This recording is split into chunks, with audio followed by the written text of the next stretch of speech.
Welcome back to my channel. तो चलिए कहानी की शुरुआत करते हैं।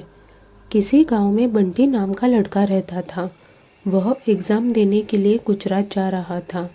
उस वक्त ठंडी के दिन चल रहे थे। चारों तरफ से कोहरा छाया हुआ था। आमने सामने भी कोई नहीं दिख रहा था। पूरे 15 घंटे के बाद वह गुजरात पहुंच गया। एग्ज़ाम अगले दिन थी, इसीलिए वह एक होटल में रहने के लिए सोचने लगा और कहीं भी उसे उसके बजट में सस्ता होटल मिल नहीं रहा था। काफ़ी ढूंढने के बाद उसे एक सस्ता होटल मिल गया। बंटी ने उस होटल में एक कमरा बुक करवाया और जब वह कमरे में गया तो देखा कि कमरे के चारों तरफ जाले लगे हुए थे। ऐसा लग रहा था कि यह कमरा काफ़ी सालों से बंद पड़ा था और कमरे का अंदर का माहौल एकदम डरावना और सुनसान लग रहा था। लेकिन उसने ये सब नज़रअंदाज कर दिया और होटल से खाना मंगवाकर खा पीकर सोने चल दिया। जब वह सो रहा था तो लगभग रात के 1 बजे के करीब उसे किसी के पायल की घुंघरू की आवाज़ सुनाई दी।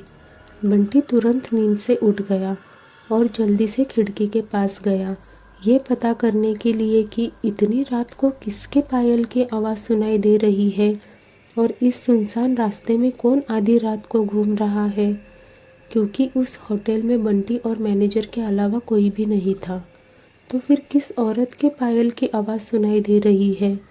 बंटी खिड़की पर काफ़ी देर तक खड़ा रहा, लेकिन उसे कोई भी नहीं दिखाई दिया।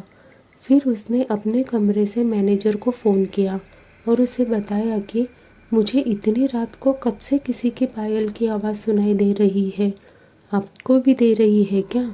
मैनेजर ने कहा कि सर, ऐसी कोई बात नहीं है, आपको हवा से ऐसे लगा होगा। वैसे भी यह जंगली इलाका है, यहाँ पर तो हल्की हवा भी तूफान के जैसी लगती है। आप सो जाइए, ऐसी कोई बात नहीं है।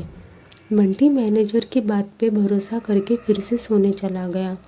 कुछ देर बाद उसे दोबारा वही पायल की आवाज़ पहले से भी ज़्यादा तेज सुनाई देने लगी। इस बार उसने अपने कमरे का दरवाज़ा खोला और सीधा होटल के बाहर देखने के लिए चला गया। जब वह बाहर आया तो देखा कि एक काफ़ी लंबी औरत है जो सफ़ेद साड़ी पहने हुए थी। उसके काफ़ी लंबे बाल थे, चेहरा ढका हुआ था। वह अपने हाथों में नारियल लेकर के होटल के चारों तरफ चक्कर लगा रही थी। ऐसा लग रहा था कि मानो अपने पायल की आवाज़ से किसी को बुला रही है। बंटी दौड़कर उसके पास गया कि कौन है ये औरत जो इतनी रात को यहाँ घूम रही है, लेकिन वह तुरंत ही गायब हो गई और चारों तरफ कोहरा ही कोहरा फैल गया।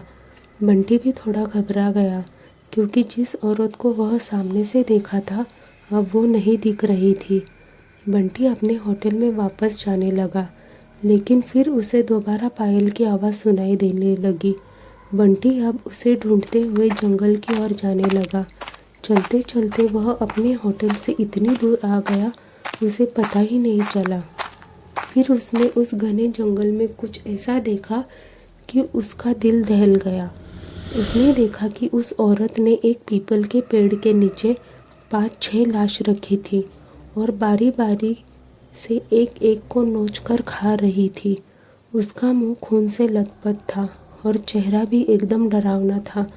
बंटी जब ये सब देखा तो उसके पांव तले ज़मीन खिसक गई। ये सब नज़ारा देखते ही उसे डर के साथ साथ रोना भी आने लगा कि वह चुड़ैल अब मुझे भी मार देगी, क्योंकि अपने पायल की आवाज़ से यहाँ तक तो मुझे लेकर आई है। लेकिन उसने हिम्मत से काम लिया और हनुमान चालीसा पढ़ते पढ़ते धीरे से वहाँ से भाग गया ताकि भूत उसे देख ना ले। लेकिन भूत तो भूत होते हैं। बंटी जैसे ही वहाँ से भागने की कोशिश किया, वो चुड़ैल अचानक उसके सामने आ गई और उसे इशारों से अपने अड्डे पर ले जाने लगी, जहाँ पर उसने लाशें रखी थी। बंटी हनुमान जी की जाप करते इतनी तेज़ी से वहाँ से भागा कि मानो जैसे उसके अंदर किसी की शक्ति आ गई हो। भागते भागते सीधा वह अपने होटल वापस आ गया। वहाँ थोड़ी देर रुका तो उसे एक आदमी दिखाई दिया। उसे देखकर ऐसा लग रहा था कि ये अच्छा आदमी है। वह बंटी के पास आकर बोला, अरे भाई, क्या हुआ तुम्हें? इतना डरे हुए क्यों हो? बंटी ने सारा किस्सा उस आदमी को सुनाया तो उस आदमी ने बताया कि भाई तुम बहुत किस्मत वाले हो कि आज तुम बच गए। वो चुड़ैल किसी को भी नहीं छोड़ती। और तुम इस होटल में क्या कर रहे हो? इसको तो बंद हुए काफ़ी साल हो गए। बंटी जब उस आदमी की इतनी बात सुनते ही उसके डर के मारे पसीने छूटने लगे। फिर वह आदमी बताने लगा कि इस होटल में बहुत साल पहले एक लड़की के साथ 4-5 लड़कों ने बहुत गलत करके उसको मार दिया था। लड़की तो मर गई लेकिन किसी को भी नहीं छोड़ी, और जो भी रात के समय इस रास्ते से गुजरता है सबको अपने कब्जे में कर लेती है और मार देती है। और कुछ दिन बाद इस होटल पर पुलिस का छापा पड़ा, तब से यह होटल बंद है। बंटी जब उस आदमी की पूरी बातें सुना तो वह बहुत ज़ोर ज़ोर से रोने लगा, यह सोचकर कि आज मैं मर जाता। फिर वो आदमी बंटी को चुप कराया और बोला, चलो आज रात तुम मेरे घर रह लो। मेरा घर पास में ही है, डरो मत, अब मैं आ गया हूँ ना। बंटी ने उस आदमी को धन्यवाद किया और उसके साथ उसके घर चला गया और अपने आप से एक वादा किया कि आज के बाद मैं भूल कर भी कभी अनजान जगह पर नहीं जाऊंगा। ऐसी ही और कहानी के लिए लाइक, शेयर एंड सब्सक्राइब ज़रूर करें। धन्यवाद।